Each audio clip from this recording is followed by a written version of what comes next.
Ladies and gentlemen, boys and girls, children of all ages, this is At the Helm Sports. I'm your host, Derek Helm. Thank you for joining me for episode 165. Please be sure to follow and subscribe on Apple Podcasts and Spotify. Leave those 5-star reviews. If you're watching on YouTube, hit that like button, subscribe to the channel.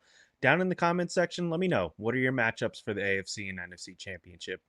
Right now, kind of leaning Baltimore and Kansas City. Not really the matchups that I want, but kind of how I think it's going to play out. And then in the NFC, probably the Eagles and Lions. And that one I probably am rooting for. But let me know what you think down in the comments.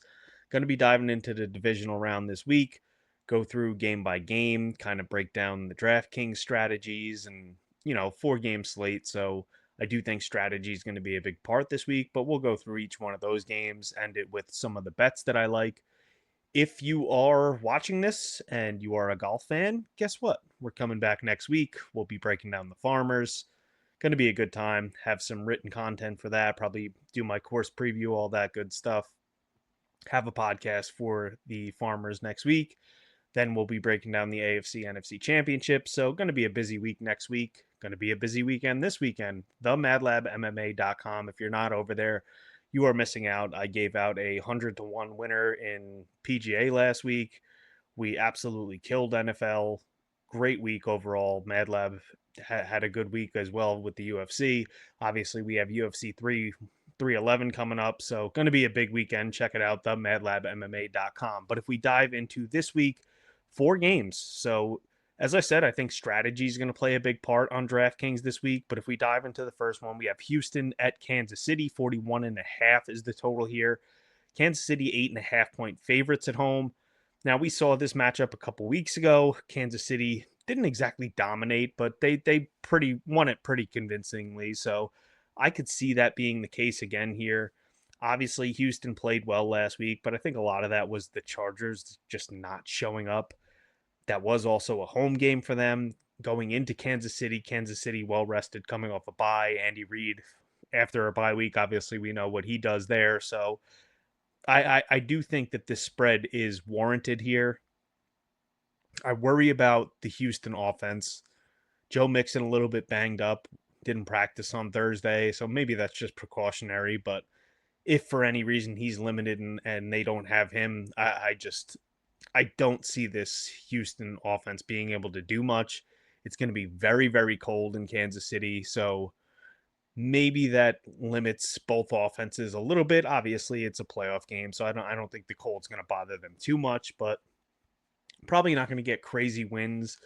But from a Houston standpoint, I really don't like much on that side. I just Mixon, if he's not 100% going against this Kansas City defense, really don't love him. It's a great price for him at 6,500. So if you wanted to make a case for it, I get it. But I just think there's too many other strong running back plays here. So probably staying away from him. Stroud's only 5,000, but honestly, I don't care how cheap he is. I don't like Stroud. He hasn't been good. Basically only has Nico Collins to throw to him. So I think you can make a case to play Nico here as the most expensive wide receiver. There's plenty of guys you can make a case for that are right below him in the wide receiver position that are a little bit cheaper. So I do think he goes a little bit under-owned here, but had 10 targets the last time these two played. Didn't have a great output, but he's the clear-cut number one. The offense is going to flow through him. Now, Kansas City has done a good job of shutting down wide receiver ones this year, so I wouldn't really go overweight on him, but if you wanted to throw him in a couple lineups, I do think he should be a lower-owned piece here, and he does have the talent and should get the target volume to potentially do something here, but that's probably all I'd really be looking at. Maybe if you wanted to make a case for Schultz, 3,300.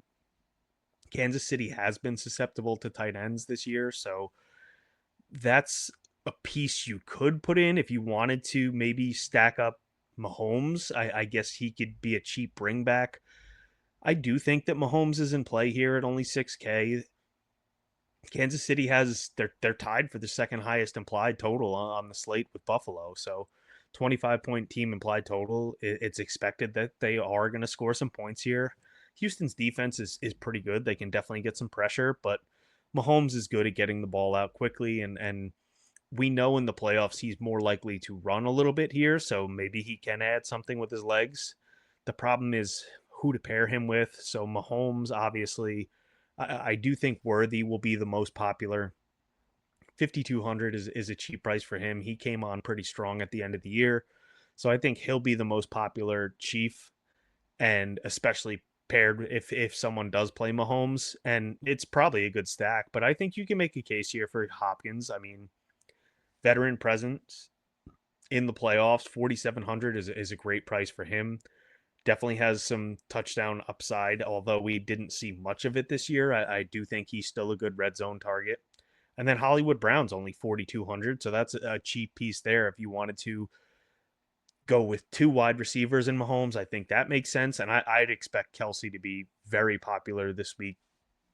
Only $5,000. Now, granted, he hasn't been the Kelsey of old this year, but people are going to see Travis Kelsey in the playoffs, and at only 5,000, I think he's likely the highest paired with Mahomes. Most people probably go Worthy and Kelsey and then Mahomes. I don't think you have to bring it back with the Houston. Obviously, low total, cold weather. Houston's offense has looked rather inept. So I think if you did want to go that route with a Mahomes stack and just not even bring it back, I think that actually makes sense. Another option, I think, a way you can attack this game is play the Kansas City defense and then play Isaiah Pacheco, 5,500. Now, since he came back from injury, hasn't really been the workhorse that we saw earlier in the year and last year throughout the playoffs. But I do think that they try and rely on the running game a little bit here. And Houston is pretty good defending the run, but I could definitely see him resuming his role. I think Hunt will still be involved, but I think Pacheco does get the bulk of it here going into the playoffs and them relying on him. Hunt is a sneaky play, but probably would just be more so showdown for me, or maybe just a dart throw in the Saturday only. But that's basically what I'm looking at for this one. Next, we have, I mean, this is really the game here. We have Washington at Detroit, the night game on Saturday night. Now, with only 4 games, the fact that this is the only one that's indoors already has the highest total, 55 and a half. 8.5 point favorites, Detroit at home, but being in the dome, expected to be a high scoring game, you can make a case that of the 4 games, just stack the shit out of this one and maybe play one or two pieces from some of the other ones and get as much of this game as possible. And if it far and away shoots out over the other ones, then you're looking very, very good here. And obviously both teams, Washington, it's a little bit easier to know where to go, but Detroit has a plethora of options, so I do think there are ways you could stack up this game. Jaden Daniels probably going to be pretty popular, $7,000 for him. Has looked good. Detroit secondary not great. They can get pressure still, but I don't think they're going to do what they did to Darnold. I think Daniels will be able to have some success here. Obviously, you pair him with Terry McLaurin, 6,300 is a great price for him. I don't know if people go back to Zacchaeus after last week, but some people might still want to. But I think Diami Brown is actually the play, 3,900. He looked pretty good last week, definitely played more than Zacchaeus. So I think he would be my go to there. And I don't love Ertz this week, but if you're playing Daniel Stacks, it does make sense. And then as far as the running backs go, Brian Robinson Jr. just he's looked terrible. Just very, very inefficient on the ground. 5,300 is a good price for him, but there's probably some guys lower down that I'd rather pay for. I'd rather even play Eckler 5,100, similar to last week. You can't really run on Tampa, so they dumped him off the ball a couple times. I could see them trying to use Eckler in the passing game here at 5,100, and if he gets a couple receptions, maybe 8 carries, he could pay off this price, and I think he could potentially make sense in some, especially if you're going Lions onslaught, maybe bring it back with a McLaurin and Eckler. I think that would be fine. But as far as Lions onslaughts go, I absolutely think they are in play. Obviously, Jahmyr Gibbs won people fantasy championships. He was incredible down the stretch, but David Montgomery's coming back. 5,700 is a great price for him. We know he's going to be involved, practicing fully. I don't think there's any health or injuries concerns. Now, I don't think that they're going to try and ease him back in. That doesn't seem like something that Dan Campbell's going to do. So I love Montgomery here. I would expect him to be very popular. And it's going to be interesting to see if people do shy away a little bit of Gibbs on this slate because Montgomery's back a little bit. Maybe they just knock him down a little bit because we have Henry, we have Barkley, we have Kyron Williams. So I'm interested to see where his ownership is going to come in at, but obviously throughout the season, this offense has run through these two running backs. So I think you could even make a case to potentially play both of them. So if you wanted to play maybe Daniel Stacks and bring it back with the both of them, that's a way to get different, especially if you're only playing the Saturday only slate. I mean, we don't have a plethora of running backs to play here now that the running backs that you can play, as I said, Barkley and Henry and Kyron, we have great running backs, but if they don't absolutely go off and the bulk of the scoring goes through, 32 points is the team implied total for the Lions. So if these guys can do the scoring, I think it could pay off on a short slate, and I don't think it's going to be very popular. So that is one way to attack this. The other is Jared Goff. I don't think a ton of people are going to play him. I think most people are going to want to go to a Lamar, go to Jaden Daniels, maybe Allen, potentially a little bit Hurts or a Mahomes. So I think Goff at 6,300 is definitely interesting here. And obviously you pair him with Amon Ra, 7,200. Jameson Williams is only 61, so not terrible there. Laporta is definitely in play at 4,200. And then if you wanted to, I mean, if you were really stacking this game up, like I said, we saw last week there was random Curtis Samuel and Dotson. Tim Patrick could score a touchdown. So I think he's in play in Golf stacks. So you could stack Goff potentially with three pass catchers. Gibbs gets work in the passing game. Montgomery even does from time to time. So that I definitely don't think anybody will be pairing Montgomery with him. So just a couple ways you could potentially get different there. But I do like Goff stacks quite a bit. Bring it back with a McLaurin, De'Ami Brown, or Eckler, like I said, and you got a nice stack there. But I definitely think that you want to pay attention to this game. I don't think I will set a single lineup where there isn't at least two pieces of this game.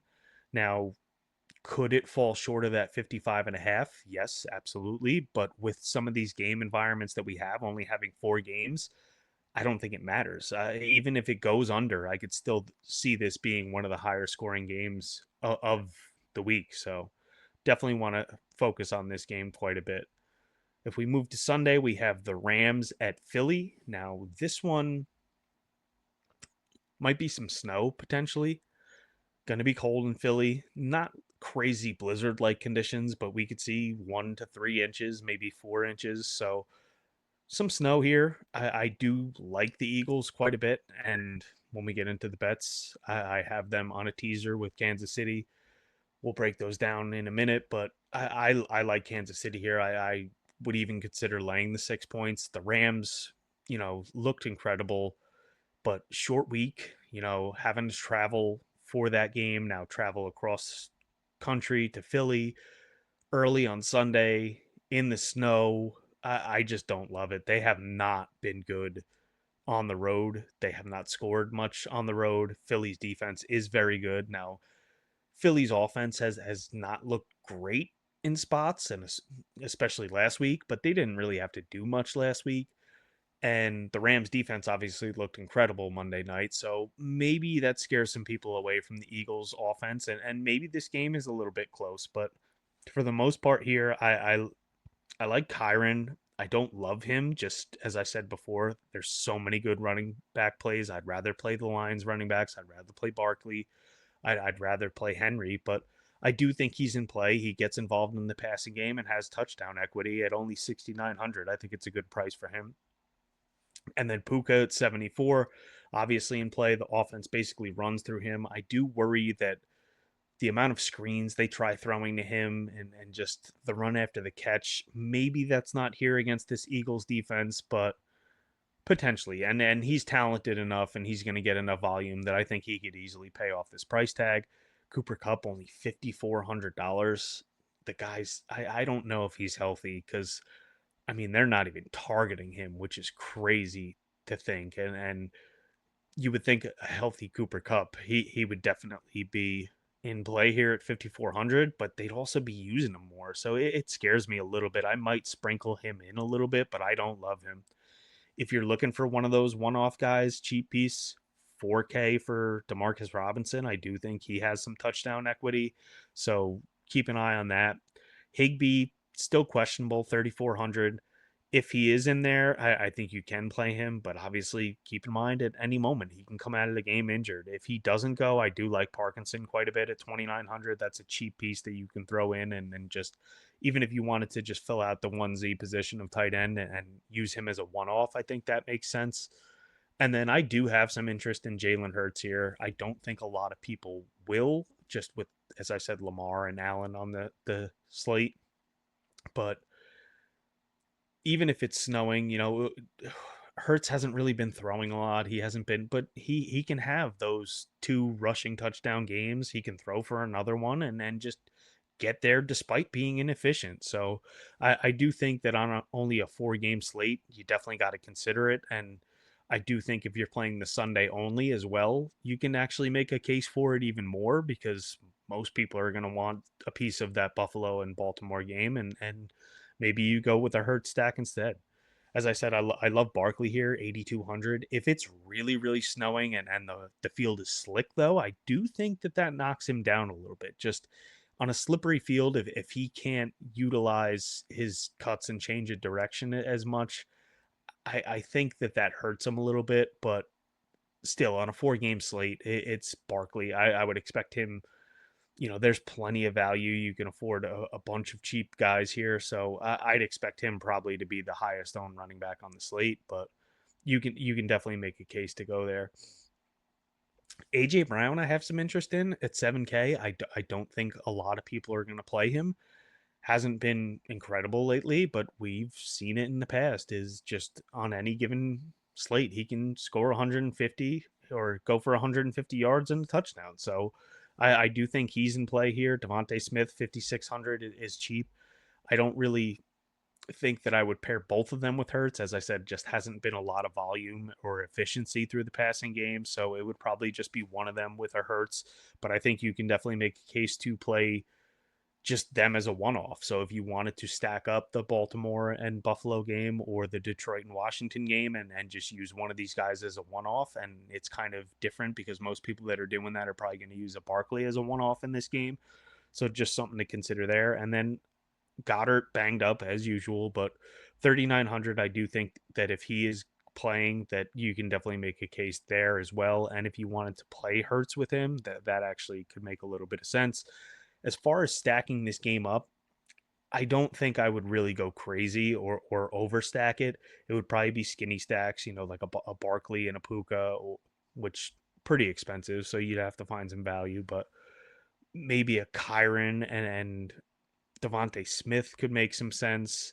I really don't know if I would go much more than that because I just don't see this game. I could see this actually being the lowest scoring game of the weekend. Now, as I said, I really don't want much to do with Houston, so I'd probably be more inclined to invest in one of these two teams. But really, from a game stacking standpoint, I don't think I'm going to go crazy with it. Next, we have the late game on Sunday, Baltimore at Buffalo. Going to be cold. Obviously, it's Buffalo. Could be some snow showers on and off. Nothing crazy. Winds 10 to 15 miles an hour, maybe, but this has a pretty high total as well, 51 and a half. Baltimore actually favored on the road, 1.5 points. Now, I really, really want Buffalo to win this game. I am a big Josh Allen fan. I would like to see them go into Kansas City. Actually, regardless whoever wins this game, I want to see them go into Kansas City and win and go to the Super Bowl. But for now, I am pulling for Buffalo. I would like to see them pull it out. I don't know that I would bet the 1.5. I do think that Buffalo is a pretty interesting teaser piece. I think at home getting them plus 7.5 is interesting. I haven't done that. I don't think I'm going to do that, but something to consider there. But this Baltimore team is definitely a complete team. They have improved tremendously defensively.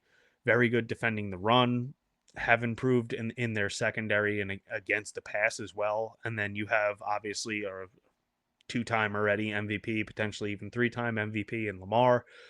The fact that Flowers isn't there, I think, hurts a little bit. I think it caps Lamar's ceiling as far as the passing game goes, but he's just so electric with running the ball and can still get their passing. I think they have enough weapons, and then you add Derrick Henry to this team, and they are just a more complete team than they ever have been in the past. And I could see them coming out and winning the Super Bowl. So I do worry that Buffalo could lose this game.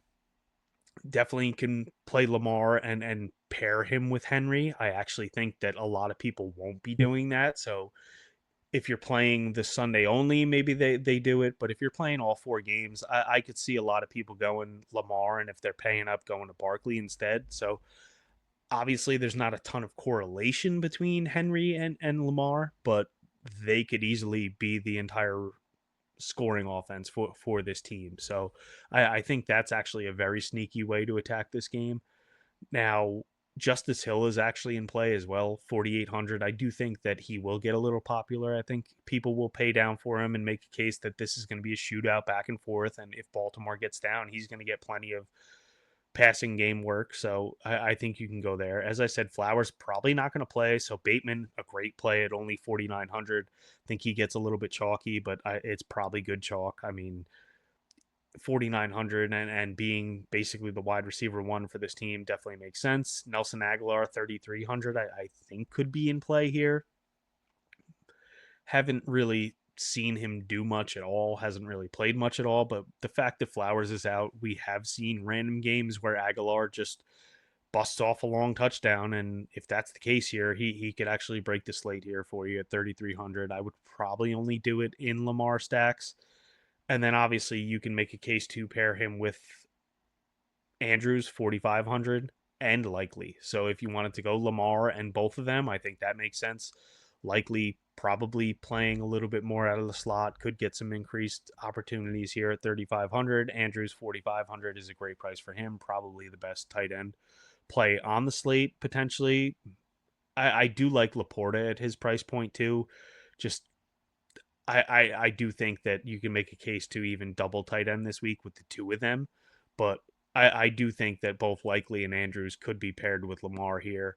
Now the problem with Lamar stacks is if you really want to stack this game up, it's hard to know exactly where to go on the Buffalo side, which for that reason I think Josh Allen's ownership is a little bit less than some of these other guys on this slate because you don't know who to pair him with, and I think a lot of people might just play him naked. So it's hard, but Shakir's obviously the preferred one, 5K. I don't know that he has a huge upside, but definitely has the safest floor of all of them.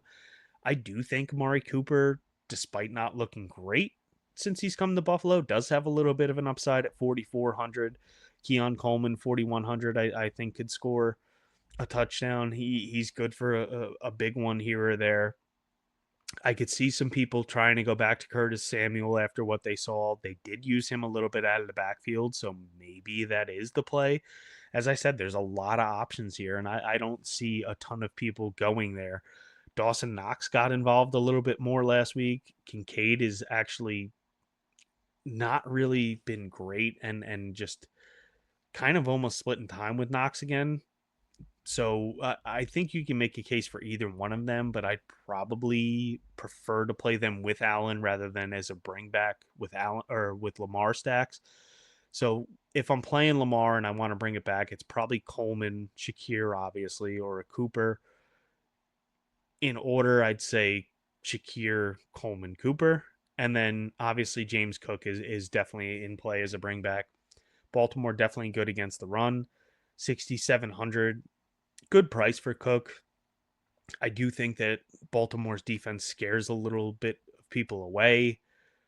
I think Cook will be more popular as a bring back in Lamar stacks rather than if you're just going to skinny stack this game. So I think you could make a case. Usually you don't want to play opposing running backs, but you could make a case to play Henry here and Cook because Cook could get involved regardless of what the game script is.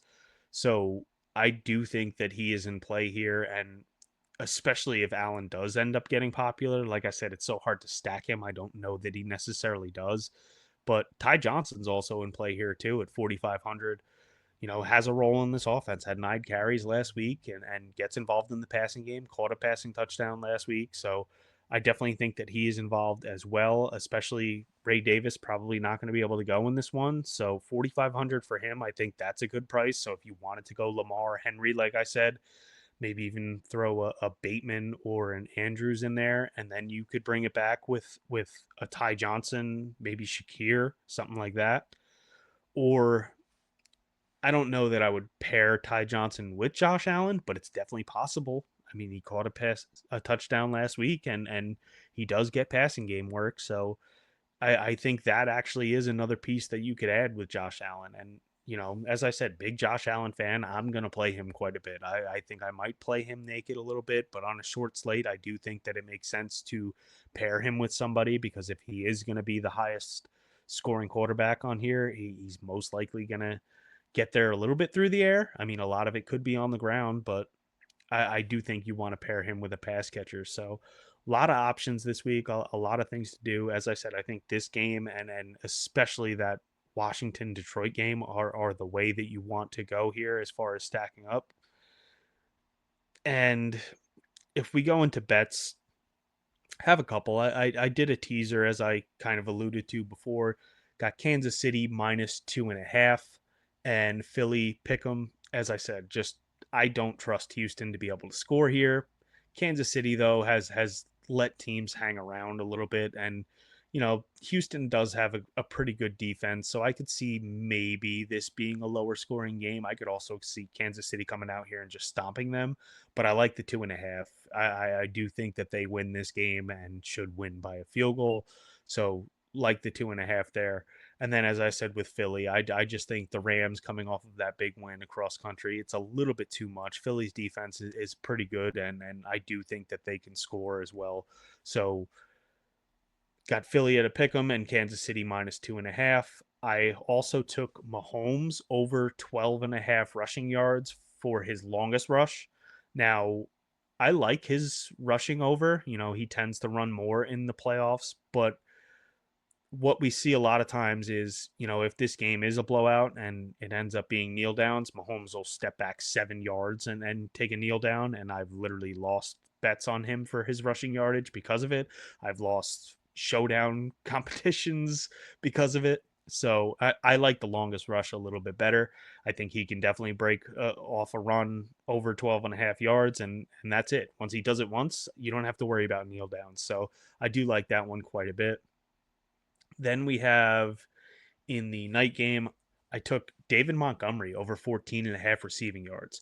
Now, that is a number he has absolutely murdered. I think he was over in 4 straight games. He was over 30 yards receiving, and I don't think he's had less than 20 since week 8. So 14.5 seemed way too low. I smashed that. I'm sure by the time you're listening to this, it's probably even higher. But I do like that number. I'd probably take it anywhere up to maybe even 18, 19.5. And then I also have Jaden Daniels over 230.5 passing yards. I do think that they're going to have to throw quite a bit to keep up with Detroit. Detroit is a well-oiled machine on offense, and they're going to put up points in a dome at home. So I like Daniels 230.5. Just again, another number that just stuck out, seemed way too low. And then on Sunday, I really haven't done much so far with that other than that Phillies being part of the teaser. But I do like Derrick Henry over 6.5 receiving yards. Now, didn't have to get there last week. They won comfortably, but in closer games, we do see them dumping the ball off to him. 6.5 receiving yards is basically you're saying, is he going to get a catch or not? Because if he gets a catch, it's most likely going for over that. And 6.5 receiving yards is not much for that man. You get him in open space and get him running downhill. Absolutely love that one. But that's basically what I'm looking at so far for this week. As I said, hop in themadlabmma.com. We will have everything in the Discord as far as PGA goes, as far as NFL goes, and then MadLab has UFC 311 completely covered on lock. Have the Fight Brain, which is pretty awesome. Basically, it's breaking down every fight and the possible outcomes, the strengths and weaknesses of everybody. So definitely want to get in there and check that out. And we have just a ton of bright minds in there for every sport. So check it out. But that's going to do it for this week. As always, thank you for listening. I'm your host, Derek Helm. And remember, Just have fun out there.